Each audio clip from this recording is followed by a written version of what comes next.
What's up, guys? It is Jonathan with One Big Impact. So today I'm actually going to be making a dumbbell rack, and I think it's going to take me a few days. I'm going to be doing in between training clients and stuff, but I'm going to be making it out of that wood to replace those dumbbell racks. If you can see, the reason I'm replacing these is because every time we go to put these back, they either flip around or smash our fingers, and that is just simply a Walmart joke. So I'm going to talk about the tools and the things that you're going to need. First of all, I have 10 8-foot 2x4s, and I don't know if I'm going to need more. I kind of just went by what I thought I would need, and I have a whole box of like, I want to say 2 or 3 inch screws, but we'll run through the tools that I'm about to use in just a second. Let's check it out. Okay, so some of the tools I'm going to be using are going to be a Stanley Fat Max. If you know anything about tape measures, this is the tape measure. There's a reason this is the tape measure. There's a reason this is a tape measure. It's got, from what I remember, like an 11-foot standout. I would want to say it's 11 feet. Let's see. 11 feet. Without flexing. I've had this for about 10 years and it works perfectly fine. I have the Makita Impact with a little light on it. By the way, all of these tools will be in the link in the description below. Please take a moment. I've been on here 10 years. We just hit 20,000 subscribers, and I just wanted to say I appreciate if you would just like, share, and comment to this video, because it makes a huge difference for the algorithm. And let's be honest, after 2,500 videos, I'm still going and I'm still doing my best, so please and thank you, do so. I have these Hyper Tough number 8 3-inch screws. I am using the Phillips head because I can't stand the star attachment. I am using this Ryobi compound miter saw right here, and I'm going to be pre-drilling with this little guy for my screws. And I have a pen because, well, I don't have a pencil, that's why. And as far as paint and stuff like that is concerned, oh, I have one more thing that I'll be using, I forgot. This won't be till the very end, but it'd be this guy. I'll be sanding the edges with this little orbital sander. I would have liked to have something that was wireless, but let's be completely honest, this was the cheapest option and that's what I wanted to get into. A big shout out to anybody that has subscribed and that has stuck with me. As far as the paint is concerned, I was thinking like black, gray, and blue, or black, or gray and blue, or something like that. But I'll be 100% honest, I love wood. Just like lacquered, oiled up, greased up, beautiful, like lacquered wood. So maybe I'll do like a black stain with like a lacquer over it. I don't know yet. I may just paint it, kind of depends. I am a huge sucker for actually what wood looks like. And I think, hey, what the hell? It'll be the only thing, and then people can say, hey, did you make that? I did make that. So let's get started, and if you have questions, put them in the link in the description below, or put them in the comment section below. In the comments or in the description, at the end, I'm gonna try to leave you a cut list of exactly how everything goes. Now, I'm gonna probably fast forward through some cutting and stuff like that, and I'll highlight different things as I go along. Thank you, guys. When I'm doing woodworking and I'm cutting a piece of wood, I'll cut the initial first piece of wood and then I'll stack it right on top of there, and then I'll get my line again here. Now, everybody's gonna have their own way to do it. Here's the thing. I measured this at 37 inches. Is that correct? Yes. Now this is why I do this, okay? Because some people are crazy accurate about the way they cut things. I'm not super worried about it. 37, right? But it's not exact, well, I guess it's exactly 37, but normally it's gonna be a tiny bit different whether you cut on the left side of the line, the right side of the line. So I just match it to make sure, even though each part may be imperfect, they can be the same. Just to get a quick idea, I have 2 uprights at 37 inches. I have, the distance is gonna span 8 feet. And then the piece left from a complete 8-foot cut is gonna be this piece here. I am doing a 45-degree angle on the front, just so that you don't kick it as much when you walk by. And then I'm not gonna do it on the back because I don't feel like it's as important. Plus, aesthetically, I like how it would tuck up against the wall. But that's the way you just use the scrap at the end for the foot. Then I'm gonna cut 2 uprights in the front at 37 inches as well. Okay, by no means am I done. I'm just kind of fitting stuff together to, I guess, get a better idea of exactly what I need out of everything. By the way, that wood is driving me nuts that it's twisted on the back, but that's okay.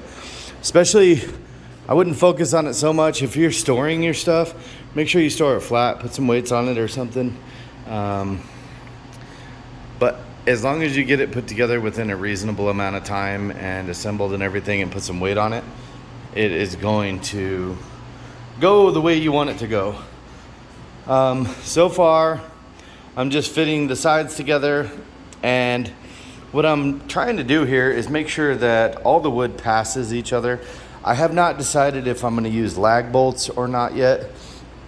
I am pre-drilling all of the holes on these ends, and what I noticed for what I want, I do want to start with a big square frame first, and I know this is going to be a shit ton of extra wood, but I do want 4 and 4 on the top and the bottom at the very least for a start. But I would notice right here it doesn't really meet up perfect. So what I may do is, this is the way I want it because I want them passing each other like that so that I can screw at multiple points. So I may make this a little bit longer. I could eliminate it, of course, by pulling it out, and then it would work fine. But I do not like what that corner looks like, and I have a whole stack of wood, so what the hell. And wood's cheap, right? So I want to make it a little bit longer to where it passes out and looks a little bit better on that front end. So we'll probably extend that 19 by maybe 2 inches or so, and I'll measure it and see. Nothing is plumb, nothing is straightened out and where it's going yet.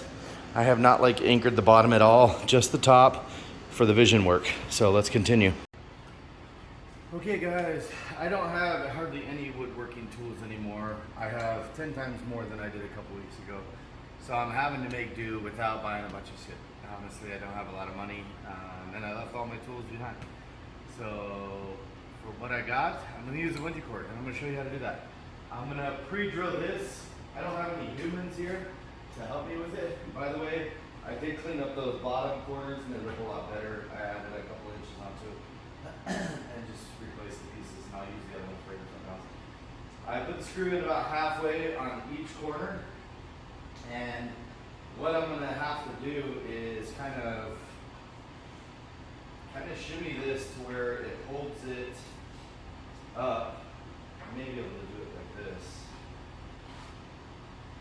to where it holds it up half-ish way. I know that doesn't make sense to some people, but basically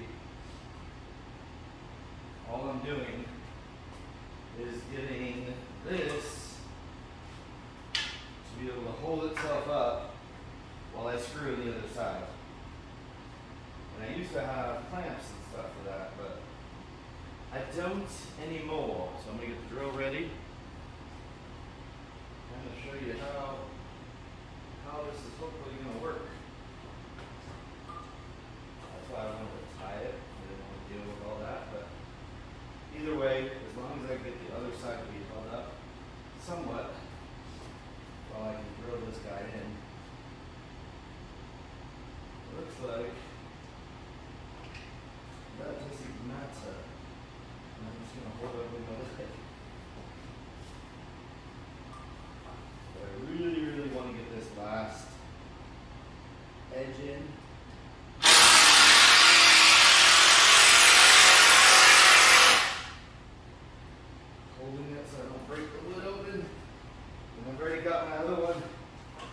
belt. You probably could have thought that out a little bit more.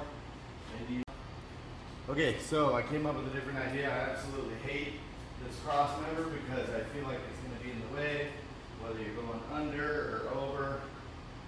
So I'm going to take this off, and I kind of just came up with the whole plan all of a sudden right now. I'm going to put it inside at an angle here, and at an angle a little bit higher there.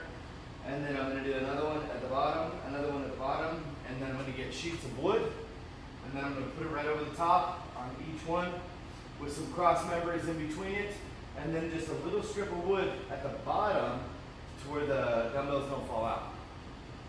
I think I just came up with the whole thing, so that's good. You have to kind of play with it and see what works, put it together.